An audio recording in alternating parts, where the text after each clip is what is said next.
صوم غد عن أداء فرض شهري.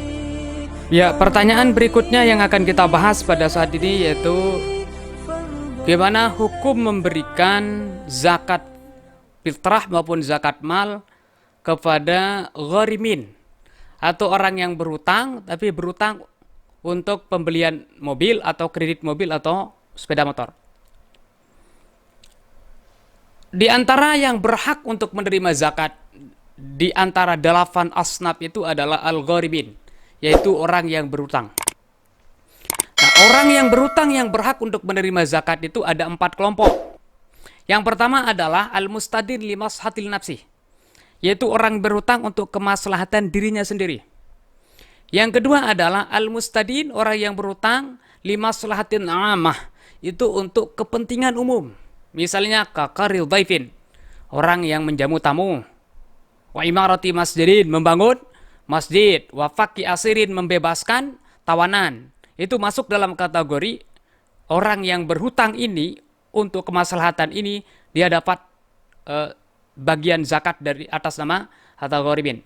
Kemudian yang ketiga adalah li islahi zatil bayin, yaitu orang yang berhutang tapi berhutangnya adalah untuk mendamaikan sebuah pertikaian.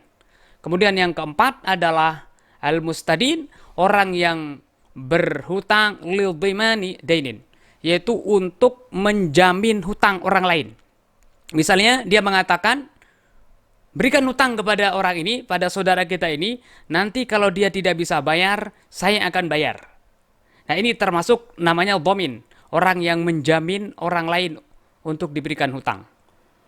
Nah, sekarang kita fokus kepada yang pertama, yaitu limaslahati nafsi, yaitu orang yang berhutang untuk kepentingan atau kemaslahatan dirinya sendiri. Bagaimana syarat orang yang berhutang untuk kemaslahatan sendiri untuk bisa dapat zakat melalui jalur asnaf gharimin, itu orang yang berhutang. Syarat orang yang berhutang untuk kemaslahatan dirinya pertama, ayyakuna musliman, harus orang itu adalah orang yang muslim. Berarti orang non-muslim tidak bisa untuk mendapatkan zakat dari umat Islam. Yang kedua adalah ayyakuna ay alla yakuna min ahlil bait. Dia itu bukan termasuk daripada ahlul bait atau keluarga keturunan Rasulullah SAW. Kalau keturunan Rasulullah tidak pantas untuk mendapat zakat. Kenapa? Karena zakat itu adalah awsahul mal. Zakat itu adalah kotoran harta, tidak pantas untuk diterima atau dimakan oleh keluarga Nabi yang suci. Kemudian yang ketiga, syarat orang yang berhutang itu untuk kemaslahatan dirinya bisa mendapatkan zakat melalui jalur gharimin. Yang berikutnya adalah ayyakuna dayin halan. Hendaklah hutangnya itu sudah tiba saat itu masanya untuk dibayar. Berarti kalau masih lama misalnya, ada tinggal beberapa bulan, oh berarti masih belum. Nah, cuma ada yang mengatakan bahwa kalau kira-kira pada tahun itu sudah saatnya tiba untuk bayar, maka boleh diberikan zakat. Nah, kemudian yang berikutnya adalah alla yakuna li ma'siyatin, yaitu syaratnya dia berhutang bukan untuk maksiat. Berarti kalau berhutang untuk maksiat tidak berhak untuk mendapatkan zakat. Yang terakhir, syarat orang untuk mendapatkan zakat melalui jalur gharimin adalah alla yakuna qadiron an sidadin, yaitu tidak mampu untuk menutupi hutangnya itu mimmalin indahu, dari harta yang ada atau dari harta yang mereka miliki.